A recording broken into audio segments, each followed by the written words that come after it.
Bitcoin price එක යලි weak බව පේනවා. මේ වෙනකොට price එක 30360 දක්වා 30318 දක්වා වේගෙන් crash වෙනවා. price එක එතකොට අපි මෙන්න මේ chart එකට ගියොත් මේ GRT මම මේක පෙන්නන්න හේතුව මේ මොහොතේ අපි ගත්ත day trade එකක් Patreon එකේ මම ගත්ත short එකක් අපි short entry ගත්තේ මෙන්න මේ white line එකෙන් පහළට price crash වෙනකොට stop එක මීට වඩා උඩින් තිබ්බේ stop එක entry එකේදී ඊට පස්සේ මේ trade එක අපේ පැත්තට යනකොට අපි risk එක minimize කිරීමේ measure එකක් නැත්නම් precaution එකක් විදිහට stop එක තව පහළට ගේනවා තව පහළට ගෙනීම හරහා වෙන්නේ අපි risk කරන ප්‍රමාණය කලින් මෙන්න මෙච්චර ප්‍රමාණයක් risk කරා නම් ඊට පස්සේ ඒ risk කරන ප්‍රමාණය ඊට වඩා අඩු දැන් කලින් risk කරපු ප්‍රමාණය මෙච්චර නම් ඊට වඩා අඩු ප්‍රමාණයක් තමයි ඊළඟට risk වෙන්නේ. ඒතකොට trade එක බැරි වෙලා හරි අපිට against ගියොත් risk වෙන ප්‍රමාණය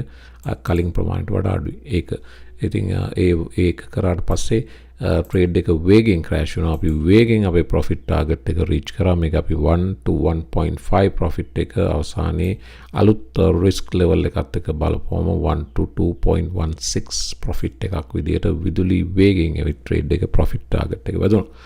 එතනින් පස්සේ trade එකට වෙනවා ගැන අපේ තැකීමක් නැහැ. trade එක අපිට against ගියාට උනත් ප්‍රශ්නයක් නැහැ. අපේ profit target එක ගත්තට පස්සේ. ඉතින් මෙන්න මේ වගේ තමයි අපි Patreon එකේ day trade කරන්නේ. interested අය සම්බන්ධයෙන් මේ වෙනකොට වීඩියෝ රෙකෝඩ් වෙන අතරේ මම දැකපු opportunities දෙකක් මේ වෙනකොට share කරා අපි අද දවසේ මේ මොහොතේ ඒ දෙකම ලස්සනට green trades කලින් එකත් 1 to 2 plus දෙවෙනි එකත් 1 to 2 plus එතකොට අපි ඩොලර් එකක් risk කරා නම් එවැනි ඩොලර්ස් දෙකක් risk කරලා මේ වෙනකොට ඩොලර් 4ක profit හොයලා අවසానයි ඒ විදිහට තමයි trading day trading සිද්ධ වෙන්නේ Patreon එකේ ඔයාටත් ඉන්ට්‍රස්ට් වෙන සම්බන්ධ වෙන link එක තියෙනවා YouTube video description box එකේ. එතන එනවා අපි NFT සම්බන්ධයෙන් පොඩ්ඩක් කතා කරන්න. Bored Ape Yacht Club කියන්නේ leading NFT project එකක්. මේ වෙනකොට BAYC කියලා කෙටියෙන් හඳුන්වන NFT series එකේ floor price එක අවුරුදු දෙකකින් ආපු lowest price වලට crash වුණ බව සඳහන් වෙනවා. සාමාන්‍යයෙන් Ethereum 30ක් වගේ තමයි floor price එක විදිහට ගන්නේ.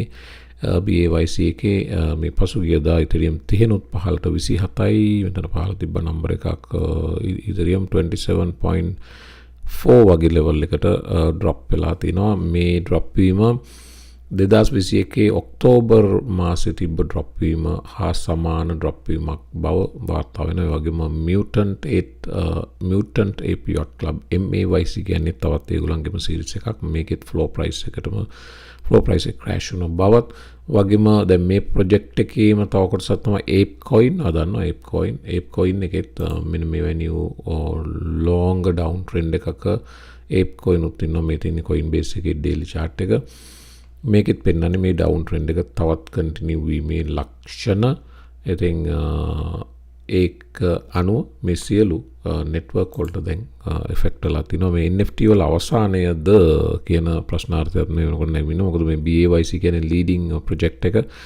ඒකටත් මේ වගේ වුණා නම් ඉතින් අනිකුත් NFT වලට යන කල දවසක දැන් සැක පහළ වෙලා තිනවා. BRICS nations ලගේ නැත්නම් BRICS nations ලගේ ආධිපත්‍ය expand කරන්න මේ වෙනකොට plan කරමින් යන බව වාර්තා වෙනවා දකුණු අප්‍රිකාවෙන්. මේකට අලුත් සමාජික සම්බන්ධ වෙන්නත් යන බව මේ හරහා ඉදිරියේදී ඩොලර් එකේ ආධිපත්‍යයට යම් පහර වැදීමක් සිද්ධ වෙන්න යන බවටත් ඉඟි පළ වෙනවා. ඒ අතරේ මේ චීනෙන් වාර්තා වෙන මේ තොරතුරු බලන චීනේ මේ Jinan කියන සිටි එකේ බස් එකක නැගලා යනකොට බස් එකේ ගාස්තු විදිහට ගෙවන්න දැන් CBDC payments accept කරන බව තමයි මේ Jinan වලින් වාර්තා වෙන්නේ. චීනය step by step CBDCs launch කරා. මේක තවත් එක්ක ඉදිරි පියවරක් චීනය ඇතුලේ CBDC adoption එක ඉහළ දාන්න. දැන් ඔන්න බස් rides වලටත් CBDC වලින් ගෙවන්න අවස්ථාව චීනය ඇතුලේ සලසලා දීලා තියෙනවා. Cardano කියන්නේ SEC එකෙන් චෝදනා ලැබපු ක්‍රිප්ටෝ එකක්. කියන්නේ මේක security එකක් බවටත් SEC එකෙන් චෝදනා ලැබුවා. ඒ කෙසේ වෙතත් ඇනලිස්ට්ලා ප්‍රෙඩික්ට් කරනවා එක්ස්ප්ලෝසිව් රැලි එකක් Cardano වල ඉදිරියේදී බලාපොරොත්තු විය හැකි බව. DeFi space එකේ Cardano grow වෙමින් යනවා. decentralized exchanges services expand වෙනවා. ඒ වගේම Cardano total value locked බැලුවොත් 148ක growth එකක් පසුගිය කාලේ පෙන්වුවා. ඒ විතරක් නෙවෙයි Cardano network එක විදිහට grow වෙන බව ඇත්ත කතාවක්. ඉතින් ඩොලර් 3යි ගාන තමයි පසුගිය කාලේ තිබ්බ all time high එක 2021 ඔක්තෝබර් නොවැම්බර් කාලේ එතන ඉඳලා 721 දක්වා drop වුණා මේ වෙනකොට prices.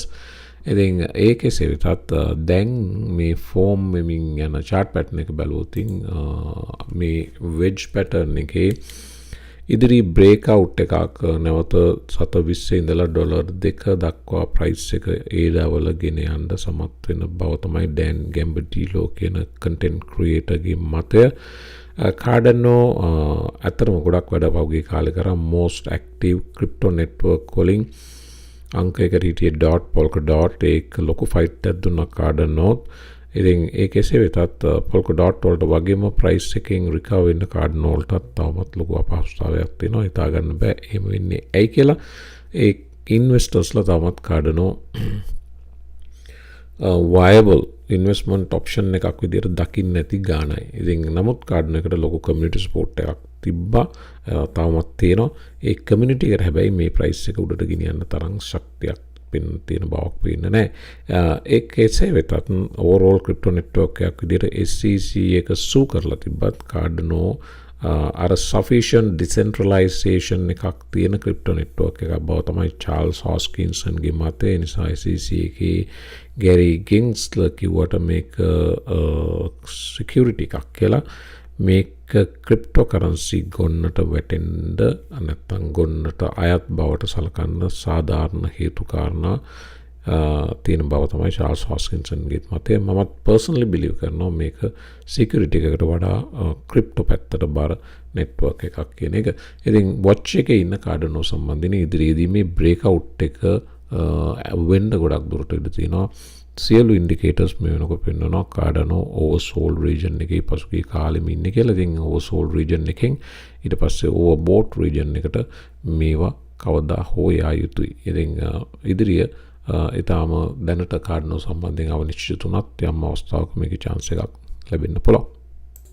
56,000 reach කරන්න අපේ YouTube community එක තව 200ක් වගේ ප්‍රමාණයක් අවශ්‍යයි subscribersලා. ඔයා බලන්න මේ මොහොත වෙනකොට subscribe කරලා නැත්නම් channel එක subscribe කරලා මේ community එක grow කරන්න ඔයාලට support කරන්න පුළුවන්. ඉතින් අපි සෑහෙන දුරක් ඇවිත් තිනවා. තව සෑහෙන දුරක් යන්න තියෙනවා. ඔයා නැතුව ඒ ගමන මට තනියම යන්න බෑ. ඒ නිසා ඔයා බලන්න subscribe කරලා help කරලා කියලා මේ community එකේ growth එකට ඔයා ලොකු කාර්යභාරයක් කරන බව අමතක කරන්න එපා. ඒ subscribe කරන්න button එක ඔබන දේවට පුංචි දෙයක් වුණත් channel එකක් global community එකක් crypto community එකක් විදියට ඔයා ඒ කරන දේ ලොකු දෙයක්. ඒ නිසා ඒක සුළු කොට තකන්න එපා. ඒ වැඩිත් කරගෙනම යන්න. channel එක subscribe කරන එක අමතක නොකර කරගෙන යන්න. ඊළඟට මෙන්න මේ chart එකට එමු. මේ chart එකේ වැදගත් chart එකක්. මේ chart එකේ මේ wedge එක වල පේනවා මේ white line දෙකෙන් break වෙලා price එක පහළට කඩන් වටනවා. නමුත් ඇවිත් price එක නැවත hold වෙලා strong green candle එකක් එක්කවිල්ලා දැන් consolidation එකක ඉන්නවා. මේ තියෙන්නේ Ethereum price එක Bitcoin වලට සාපේක්ෂව. එහෙම නැත්නම් ETH BTC chart එක daily on Binance. මේකේ වැදගත් කතාවක් කියනවා මේ chart එක. මේ chart එක බලන්න ඕන අපි Bitcoin daily එක්ක. මේ තියෙන්නේ Bitcoin daily right. එතකොට Bitcoin drop වෙනවා දැන්. Bitcoin drop වෙනවා. Ethereum price එක Bitcoin වලට සාපේක්ෂව up වෙනවා. ඉතින් මෙතනින් මොකද්ද කියන්නේ? මේ ඇවිල්ලා market එකේ phases. මේ phases තමයි extreme move එකක් Bitcoin වල එනවා අංක එකට. මේ තියෙන්නේ extreme move එක. අතන මේ විතරක් නෙවෙයි පහුගිය කාලෙම මේ 15500 ධම්ම මේ 15500 ධම්ම මේක ලොකු move එකක් right. මේ move එක. ඊට පස්සේ ඊට සාපේක්ෂව Ethereum price එක පහුගිය කාලෙම drop වුණා. නමුත් Ethereum price එක stable වෙන්න ගන්නවා. එතකොට දැන් මේ අලුත් drop එකත් එක්ක Ethereum price එක Bitcoin වලට සාපේක්ෂව ඉහළ යෑම market එකේ phases බව Ash Crypto කියනවා. ඒකට හේතුව Altcoin season එකක් ගොඩක් දුරට කිට්ටු වේගෙන එන බව. මේවා signs පෙන්වන බව තමයි කියන්නේ. Bitcoin aggressively move වෙලා ඊට පස්සේ consolidate වෙලා නැත්නම් slightly drop වෙලා Ethereum price එක Bitcoin outperform කරලා ඊළඟ stage එක ඇවිල්ලා leading large cap altcoins perform කරන එක. ඊටත් පස්සේ stage එක තමයි මෙන්න මේකේ පෙන්වන විදිහට path to altcoin season, alt season, phase 1 bitcoin, money flow in bitcoin වලට ඒ කාලේ altcoin ethereum ඇතුළු සියල්ල underperform කරනවා. ඊට පස්සේ bitcoin stable වෙලා slightly drop වෙන්න ගන්නකොට එතනින් සල්ලි flow වෙනවා ethereum වලට. ethereum වලින් සල්ලි ඊට පස්සේ ethereum price එක slow down වෙනකොට ethereum වලින් සල්ලි flow වෙනවා large cap altcoins වලට. අවසාන අවස්ථාව තමයි small cap medium cap altcoins වලට season මේක තමයි අපි alt season එක කියලා කියන්නේ. ඉතින් මේ ඒ පෙර නිමිත්තද කියන තාම වේලාසන වැඩි. නමුත් මේ consolidation එකෙන් නැවත break down එකක් නෙවෙයි breakout එකක් උඩට සිද්ධ වුණොත් bitcoin price එක මෙවැනි slow decline එකකට එන අතරේ ඒක altcoin season එකක පැහැදිලි signal එකක් විය හැකි බලාපොරොත්තු වන්. ඉතින් එන්න අනිත් වීඩියෝ එකට ඉතුරු තොරතුරු ටික බලමු.